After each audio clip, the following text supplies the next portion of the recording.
বন্ধুরা, যখন ভগবান বিষ্ণু মাতা সতীর দেহকে 51 খণ্ডে ভাগ করে, তখন দেবী সতীর জীব হিমাচল প্রদেশের কাংড়া নামক জায়গায় গিয়ে পড়ে। আর ঠিক সেইখানেই হাজার হাজার বছর ধরে একটি জ্বলন্ত অগ্নিকুণ্ড রয়েছে। একবার ধেনু ভগত নামে এক ব্যক্তি ঘোড়ায় করে সেই দেবী মায়ের মন্দিরে যাচ্ছিল। তখন রাস্তায় আকবরের সেনারা তাকে ধরে ফেলেন ও তাকে আকবরের সামনে নিয়ে আসেন। আকবর তাকে কোথায় যাচ্ছে জিজ্ঞাসা করলে তিনি বলেন, আমি আমার দেবী মায়ের কাছে যাচ্ছি।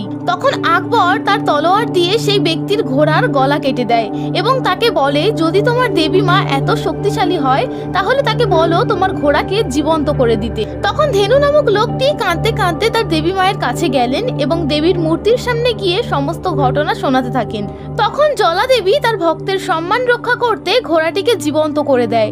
এই ঘটনার পর আকবর নিজে সেই মন্দিরে যায় সেই জ্বলন্ত অগ্নিকুণ্ড নেভাতে, কিন্তু শত চেষ্টার পরেও বিফল হয়ে তিনি দেবী মার কাছে আত্মসমর্পণ করে ও দেবী মাকে একটি সোনার ছত্রছায়া উপহার দেন।